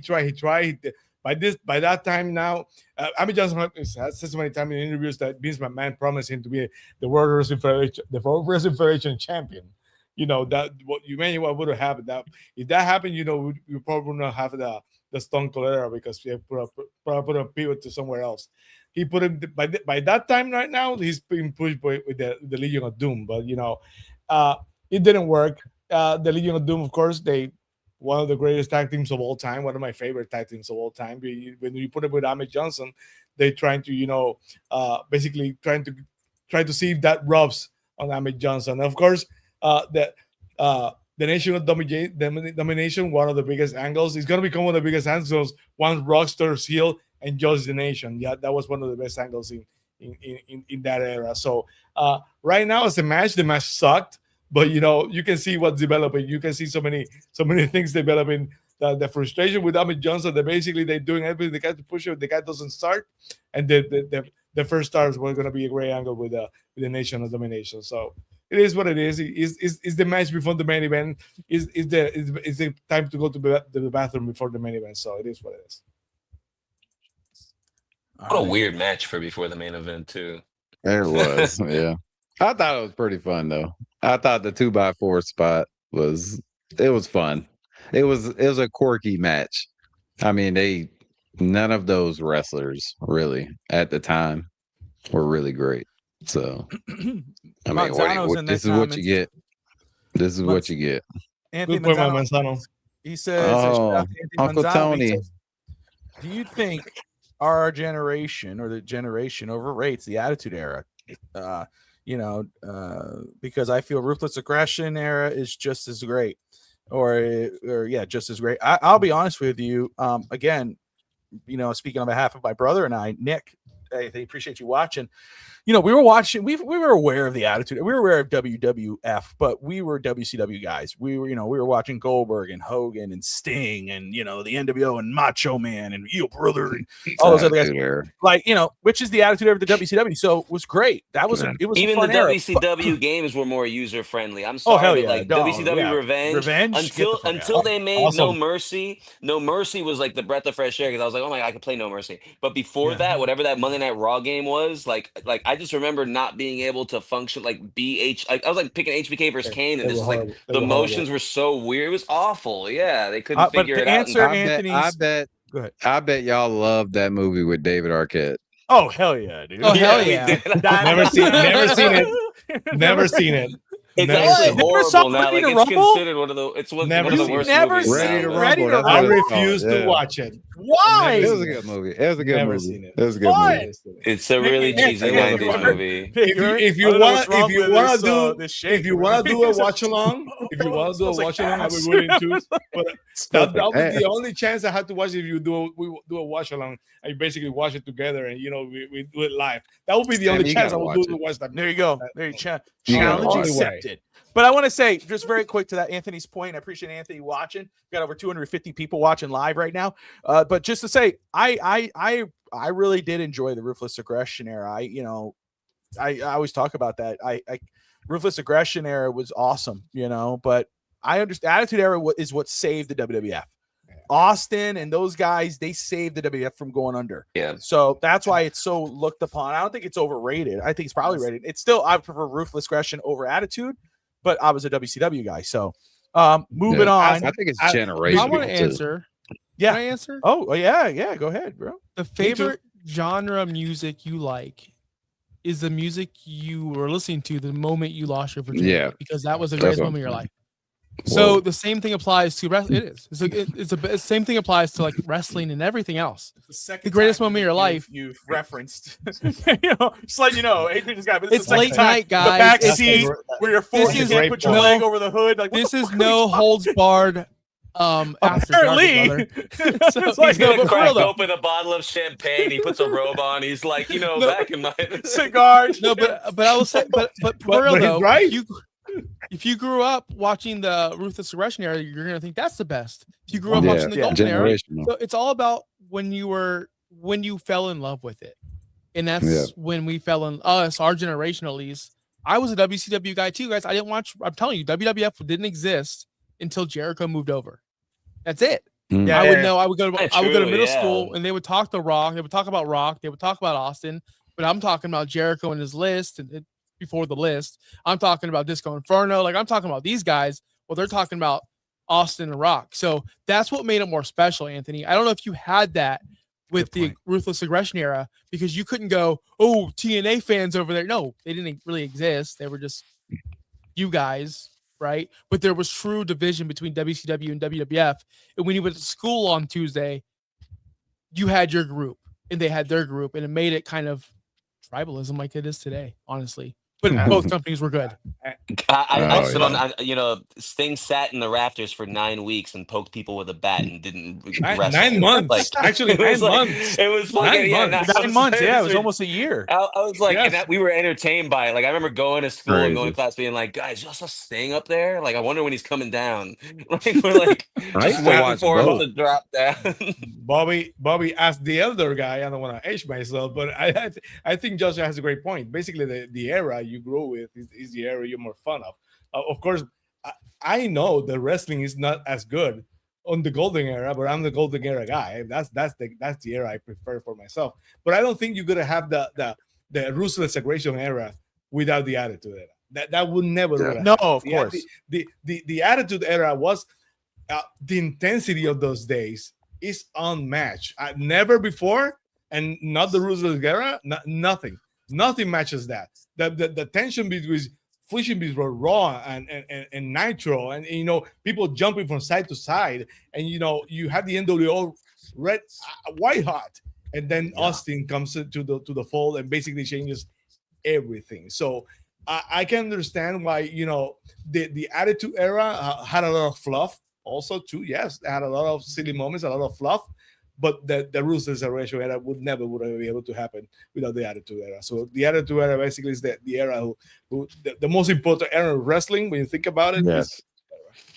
Not my For preferred both one, companies. but it's the most important one. Good No, point. Mark though, Henry Tim. got Mae Young pregnant. Remember that? The head. Sexual chocolate. That's right. All right, now let's get to the main event. The Undertaker taking on Sycho Sid in a no DQ match for the WWF Championship. You said you like this one? Yeah. Okay. I don't know No, about it being the main event. No, I was going to say that. Like, this wasn't a bad match. I mean, it started Austin, slow. Bret It Hart was a should little have been slow, but it main got event. better as the match went. And I think the added element of Bret Hart coming out and just stirring shit, it's a you suck and anything, and Sean's in the background, I just thought it was so much fun. But the match itself between the two, first off, Sycho Sid, even though he's in the Hall of Fame this year, doesn't get enough credit as one of the best big guys in wrestling. I mean, he was really good to work with. He did really well. Again, it started slow. It got better. I love that Undertaker now is not as stiff. Like, I mean, in regard, because they last WrestleMania we got to see with Diesel. I think still the Diesel match is better than the Sycho Sid match. But I enjoyed the main event. But I still don't think it should have been. Again, it's another match that should not have been the main event. Like Bret Hart, Stone Cold, that was the main event. Should have been the main event. Right. But I didn't hate it. I didn't hate it. And obviously, Undertaker goes over and Bret gets freaking powerbombed by Sycho Sid and all this whatnot. But Adrian, we'll start with you, and then Nick, and then Sammy, and we'll wrap it up with Josh. Adrian, what do you think? Yeah, it is not a classic, obviously, but it did what it needed to do. Definitely, Stone Cold Bret Hart should have been the main event, but this was all right for what it was. It pretty much solidified Undertaker's streak at WrestleMania, so it made it a thing. I mean, once he got to 10, but this one kind of made it a thing. He went 6-0, I believe. So, I mean, that was good. Bret Hart, I mean, I could have did without him interfering, but Sid, I mean, the match was slow. It was kind of, I don't know how you would say, like maybe like clunky a little bit. Not a main event match, but it did what it needed to do. It did not feel like a main event match. 6-0. Nah. Yeah, didn't feel like it. Undertaker 6-0. It did what it needed to do. So that's right. Nick? Yeah, I wasn't surprised who won the match. Yeah, I was like, oh, of course, Undertaker. Oh, shock! 5-0. Let's. Yeah, I was like, man, who's gonna win this? But yeah, like the match, like it wasn't a great match because it didn't have any dynamic. There wasn't really like a lot going on, like big moments, big spots, or anything like that. But I was impressed. I always forget how like much of a presence Sycho Sid actually had. He was such a big dude. Yeah. Like to be able to stand face to face. I mean, in this little image here, stand face to face with the Undertaker. He's a big guy, and it was so sad later on to see him like go through so many like knee problems and that leg injury. It was like brutal leg injury he had. Which I think was like off a drop kick off the turnbuckle, which why would he do that?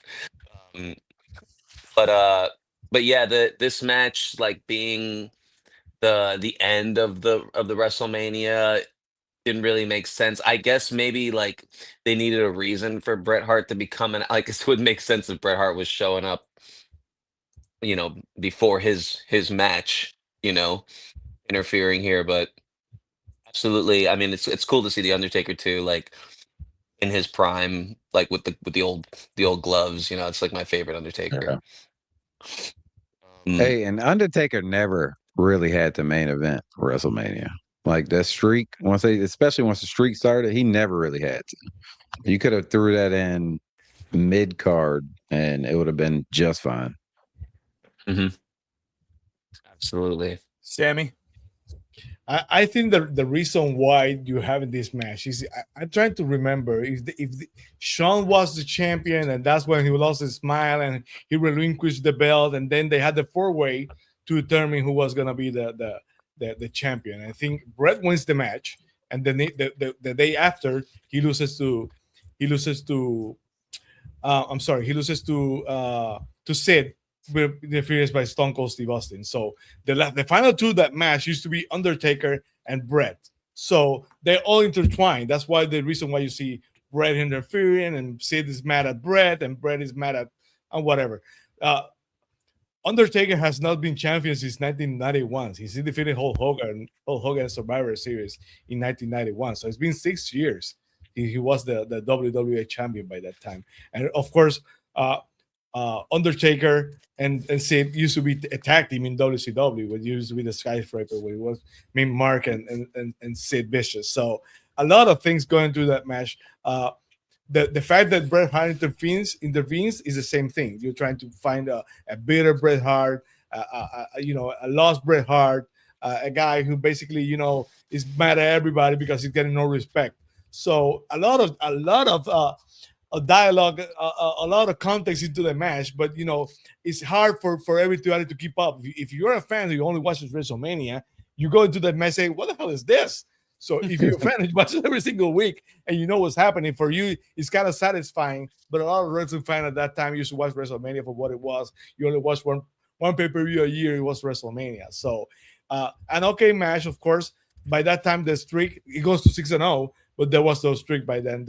Only the Undertaker has won 6 matches in a row. So I am a fan of Undertaker. I'm a huge fan of Sid. I think Sid was underrated when you think about it during the story of the WWF and the WCW.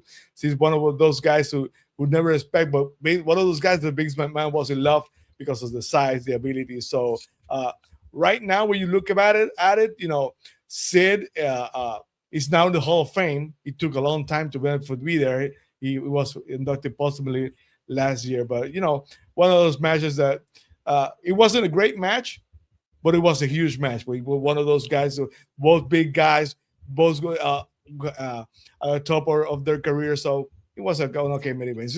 It's not gonna go back as one of the top 10 main events in WrestleMania history, but it was okay. It was because it was for the championship. Did you guys see in the one moment where he went to go pick up Sid Vicious? Like Sid looked right at the camera. It was just so weird. It was a very weird moment. It's like he's picking up Sid and Sid is trying to sell, but he looks right at the camera and it's just this awkward moment as he's getting up and I'm like, what's going on? Oh shit. That's kind of funny. Yeah. Don't break the fourth wall. Josh. Oh, it's my turn. Cool. No, for real. Everything you guys said was spot on. I did some research while you guys were talking because I thought about the promo Bret cut and it was so weird. If you just watch WrestleMania in a vacuum, you don't really understand why or what's happening. Apparently, according to Mr. Our favorite reporter, Mr. Dave Meltzer, back in the day, he reported that this was a very much so unscripted promo and it was a shoot, for real life. Oh, shit. And it's from Bret's autobiography. This is all from Google right now. This is straight up research. No script. Said what he said. He was very frustrated, very upset. He said these are the exact quotes he said to Shawn Michaels: "You're a disgrace to the WWF." To Sycho Sid: "You don't deserve to be in the main event." Back to Shawn: "You're no role model." Vince McMahon: "You screwed me." Yeah. Undertaker: "You're just as bad standing there letting it happen." These are real quotes. This is what he said. Yeah. He says, "You want to be my friend. If you want to continue being my friend," which is out of character. Taker's the dead man. Taker's not supposed to be friends with anybody. He said that on there. He said, yes. "We could." All I hear you read was Exactly. Years later, we're all realizing how much of a bad guy Bret Hart really was. Oh my god. No. Piece of shit. Listen, say what you want about Bret back then. He gives us the best talking head moments in every documentary that he's in. He does. He's in a documentary. He's the best. They make it memes about him in documentaries. It's fucking hilarious. Yeah. DSG don't like what you guys are saying. He's saying Bret's 100% right. Yeah, shut up. Shut up. But more things on this because I can't say anything more about the match. But it wasn't supposed to happen. It was supposed to be Bret Hart I didn't know that. versus That's Shawn Michaels crazy. too. Okay. But Shawn lost his smile and left. Exactly. That's why. And so he has a right to be mad about that. I agree to that. That's one of the reasons he didn't want to lose to Shawn, because Shawn didn't want to lose to him. You see, and that's why all that bull crap. To me, those little things right there. And there's so many debates about, Hogan don't work for me, brother, and a lot of these guys always shit on it. I'm not talking about us as fans, but I'm talking about the Brets of the world. You hear them say that stuff, and it's like, dude, you are the same in way. Bret, Undertaker and Kevin Nash talk about it. Bret's like, I don't want to take the powerbomb. It to make me look weak. And it's like, it's not always about you. You were the same way. You wanted to protect your character. You wanted to protect your look. You wanted to protect your spot. That's exactly what Hogan. That's why when Hogan, we talked about it, Josh, when we did the Hogan documentary on Netflix and then did WrestleMania 9, when Hogan was sitting at home and he sees Bret get the belt, he's like, that don't look. They all do it. He's not the guy. Do you think right now Brock Lesnar wants to lose to Gunther? No, he said, no, I'm losing to Roman Reigns, not losing to Gunther. Mm-hmm. So those things happen. They still happen. When you get positioned in the way, Roman Reigns uses his power. Right? He can do it. Roman does it. Trust me, Roman does it. He knows who he's going to lose to. If one of us, look, I'm not losing to that fucking guy. I'm not Yeah. losing to him. It are is you kind of just- funny. I always thought it was funny though. They made Bret Hart when he was already kind of cool, do that backstage segment where like when Hulk Hogan's like running backstage and he's like just throwing people, and he grabs Bret Hart by the head and just tosses him like a rag doll. And he's like, "You ruined my career." He told Hogan, "You ruined my career doing that." You know, like, and it was funny because I was just sitting doing a segment yesterday with these guys from the Indies thing, and then one guy comes in and he starts targeting everyone in the class in the little backstage. And the whole time I was sitting there, I was like, he better not come up to me. Is that the and picture kick- you sent me? The, Is the that the picture one I you- sent you? Yeah. So if you look at my story right You look now, miserable it's as not- shit. I'm an extra. I didn't mean to be an extra. She was actually teaching a class, and then the heavyweight champion, or he's the ex-heavyweight champion of Arizona Federation, decided to come into the middle of the class and do his promo like in the class. So like he just walks in, he's like, "By the way, I don't train as much as I used to, but I can kick all your asses." And he starts kicking some of the students like off their chairs if you watch the segment. And the whole time I was sitting there, I was sitting next to Michael Mason, he's another wrestler in training. I'm like, he comes over and kicks my chair, I'm actually gonna get pissed. Cause like I don't want my character to look, because I haven't even come out yet. I don't want people, and it's like my first match is August You 11th. freaking Bitch modern day already. Bret Hart motherfucker. What? You better make me look weak. It's like, well, you've been here for 2 weeks, brother. But I sent Bobby a picture. He's literally doing the promo did. to the camera, and I'm in the background like this, like. Like, yeah. So, that's what I saw. I'm like, what's this guy? It's fucking Bret Hart. You better not kick my chair. Like, I don't even know you. I was like, I don't even know Those you. They're gonna things watch happen. this show. They're gonna watch this show and be like, "Oh, that's how he feels." And I'm like, "Uh Bottom it'd line be is, alright. those things happen over and over. Stone Cold walked away from Yeah. the WWF because he didn't want to lose the bro. Exactly. There's another Every one. Like, single I'll has never happened, get so. when I hear people go, "Oh, like Josh and I." Well, Josh will say it all the time. Doesn't work for me, brother, because that's the famous Hogan line. But in reality, Austin said it all the time. But Austin's thing was like, "Okay, what's next? Oh, You're gonna protect you're your gonna lose brand. to Brock. Yeah. Okay, that's what's the thing, next? Protect yeah. your brand. You're gonna protect Well, your like for brand. example, if we're talking about, Exactly. do you agree with, like, for example, Dolph Ziggler, love his talent, love his moveset. He had to like pretty much do a squash match to Goldberg when Goldberg came back. Yeah. You know, Yeah. and it was like, sometimes I can look at it both ways. I can look at it like, you know, does Dolph Ziggler deserve to be a squash guy? You know, is he somebody who kind of gives a couple hits to Goldberg and you almost feel like he wins, or does he just take the spear and the jackhammer and that's it? You know, so like they told him he was doing that and he was like, fine, you know. Well, and he did get a kind few of kicks. He did get a few licks because he told Vince McMahon. He said, "If I'm just gonna get speared and jackhammered, then I'm leaving. I'm just gonna leave. Yeah, I'll quit tomorrow." I would feel the Which- same way. I think if But at you're, the same it time, depends on what you are at the moment too. Like if you're like, same time, you Yeah. look at Goldberg, you look at Dolph Ziggler, like, who's gonna win? Man, he whoop your ass. Come on, dude. Let's be real. Yeah. But, you know, Well, But- it depends on if you're a money guy too. but Like if you're like the Alpha Academy, big like you're part getting of a it. spear and a jackhammer, and you're getting, Oh, for you know sure. what I'm saying? Like, for sure, you're getting the fuck out of there quickly. Yeah. For real. anyway, listen, hey man, look. As soon as they ring the bell, you're gonna say, "Go home." I hate to ring the bell. I hate to ring the bell, but I know. I'm gonna do it for my buddy there because I know he is Yeah, Josh tired. dead. But because this has been like DSG wrote it. First of all, 260 people watching live right now on all platforms. I appreciate it. This is epic. I appreciate everybody watching right now. DSG says this has been an epic show. It has been. Look, we usually just stick to WrestleMania and get through the thing with me and Josh, right? But we have all the outsiders. We've been invaded. And what is that? Is that a clover leaf? What are we looking at? Why it's don't a you get Macho little Man closer? tattoo. Oh, bro. there it is. Oh, there you go. Yeah. Show them the Ron Jeremy one that you have on your back. Ron Jeremy. Oh, yeah, Oh. I'll show that next show. Let's save it for next show. People have to have a reason to tune in. So next show, Next show, you'll He get got a full get the body tramp stamp. Ron Jeremy tat on his back.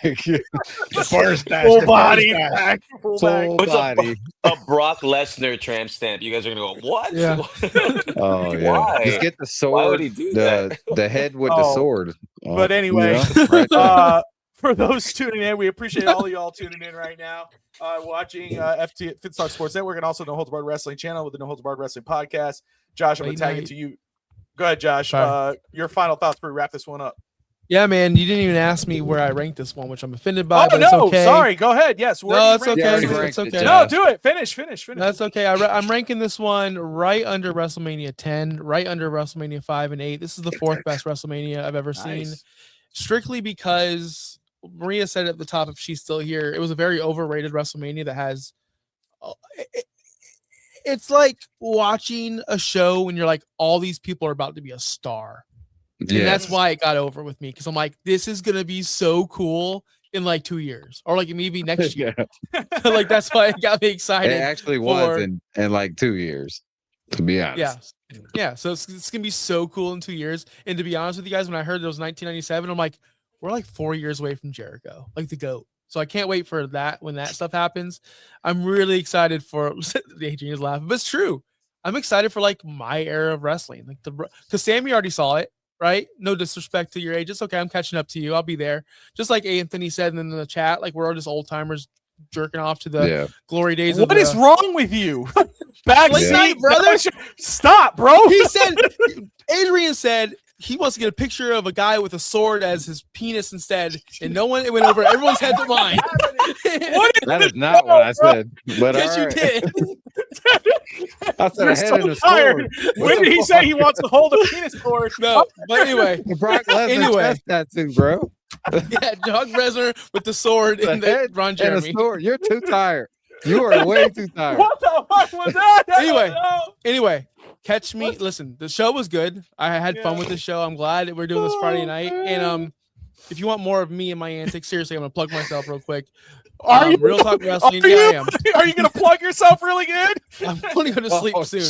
You nasty motherfucker. Because Real Talk Wrestling Thursday nights, myself, El Ginger Americano, and Miami Clutch PE. We break down Raw mostly, but anything else WWE related because they don't watch AEW. But if you watch AEW, Fridays noon. I already was live today, so if you want to go back and look, the greatest Dynamite of all time happened this Wednesday in Clearwater Beach, called Breach Break, in Kenny Omega, the best bout machine, one of the Mount Rushmores of professional wrestling. You stopped at Roman. Kenny's the next in line. Won the AEW World Champion. I championed that. We're gonna have Ospreay versus Kenny Omega. That's Rock and Hogan status in Wembley Stadium. So if you want to hear more about that, check me out noon Dynamite Rundowns. All right, that's all. Still, all you AEW fans. Sammy, final thoughts? How can you follow that? Jesus. You know what? Can you go plug yourself? Can you plug yourself in, please? Finsta today on Thursday and Finsta TV whenever it was. I'm at a loss for words as well that. It's been very, very, very fun tonight. You know, again, like to the words that Josh said, whatever era is your favorite is gonna be your favorite, and you're gonna measure it against everything. But you know, the important thing with you're a wrestling fan, and you know, I've been watching WrestleMania, some pay-per-views since WrestleMania 3. So I don't want to age myself, but it's been a while. So you know, you have to, you know, you have to appreciate wrestling in the context of the era. That will be my recommendation to all the wrestling fans watching. Wrestling right now is different than it was in 1984, but you know, you have to go back when you see it and basically, you know, say you don't suck. No, just appreciate the moment, appreciate the era that it was, appreciate what it was. And you know, wrestling is today because those guys on the 80s basically, you know, paved the way. So 100%. I love wrestling. So all the ones who are wrestling fans, of course, Bobby here and you guys do a great job with Josh. Of course, Too Raw for Panda with Adrian. You know, wrestling fans are around the Feast Nation stratosphere in good hands with those guys. So congrats, guys, for all you do. So thank you very much for everything. All right, Nikki. Thank y'all for having me. You know, thank y'all. I'm the most bombastic, pedantic, pontificating, pretentious, big league bad decision you ever made, but you can't stop staring at the rhinestone just again. Thank y'all so much. Put that on a t-shirt. Fucking love that. Love that. Oh man. Hey, you going places, final thoughts?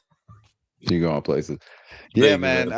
Piggyback off what Sammy said. Yeah, man. Whatever generation you fell in love with wrestling, that's the one you're gonna love, obviously, and you're gonna pick it over everything. So, and I'm gonna just be honest, wrestling, like he said, is not the same as it was back in the day. But I ain't never gonna stop watching wrestling, and I'm not gonna hate watch wrestling. So I don't think everybody should. There's a lot of people that do that shit. So, but just enjoy it, man. It's wrestling. Like, get fucking real. But yeah, Too Raw for Smack. I'll plug my shit too. Too Raw for SmackDown tomorrow, 1 p.m. Yeah, so raw. That's all we do. It's Too Raw. You know what I'm saying? 2 Raw for SmackDown tomorrow, 1 p.m. We talking about the week that was in WWE. It's gonna be a great time. Yeah, SummerSlam coming up too. So let me know, boys. Pre and post both nights. Yes, sir. Harry also has a great info, Adrian. You may confirm that. I don't know. Yeah. By the way, I want to double down on the idea I gave Bobby on the Federation draft. Oh yeah. We need to do that. Josh, think about it. That would be really cool. Listen, I just want to say in. By the way, Josh, I'm in. Josh, I just don't like reading. That was a lot. he doesn't like to read. I have to talk to him. I have to walk him through it one by one. He's like, okay, go to slow down. Stop. Wait. Okay. Can you say that? I'm like, dude, really? No. But no, and there's actually another one. Josh shot me an idea too that I'm really excited about. And I'm going to say this. If you guys loved this show, if you loved how it went, you like what you saw with the content with me, Josh, and our guest, who are, these guys are going to be regulars running through here once. You got Adrian, you got Nikki, you got Sammy, Justin will pop in once in a while. But if you love this, obviously subscribe to FTSN. We got great content all the way around. We're watching LeBron. If you love wrestling, you should have heard what happened today with Bam Adebayo and Tyler Hero. Tyler Hero got smacked. Bam Adebayo smacked the shit out of Tyler Hero. All right, and then we're waiting on LeBron and Giannis. You got the Dolphins with Finn's Talk today, and of course you got the No Holds Barred Wrestling podcast on Saturdays at 5 p.m. Eastern, and then No Holds Barred Wrestling channel. Of course, you got the Dynamite Rundown. You got the Nitro Rewind with me and Nick. We got a lot of great stuff cooking. And I just want to say, we were just talking about squash masters. I smell a Rhinestone and Bobby rematch. Let me just say that Bobby wouldn't be in the match. I could have a torn rotator cuff, a torn labrum hip, a stenosis in the back, which I have everything of, and it would be a squash match. The Rhinestone is no contest to the immortal Robert Michaels. Okay, I will slap the sideburns off that motherfucker. Okay, his career would end so fast if they would make a documentary about it on the bright side of the ring, not dark side, because he never get there. Woo! Anyway. Bobby, they'd have to wheel Bobby down on a chair, and with Tristan on one side, Audrey on the other, going, "Come on, Daddy." Hey, they'll be covering. They'll be naming my kids on there. No. Yeah. Anyway. And Tati would be there making sure she has water on the side in case she get dehydrated. Ice bath after. Oh, there you go. Look. So we got some breaking news to wrap that up. So there you go. Oh, Baron Corbin. Oh, I got to see that. There you go. But anyway, next Saturday, 5 p.m. Eastern time, WrestleMania 14, Austin, Shawn Michaels, Mike Tyson, special guest referee. Make sure you tune into that. Tati's pissed. I got to get out of here. Like and subscribe. Elbow drop that subscribe button, guys. We appreciate you. Peace. Good night. Oh.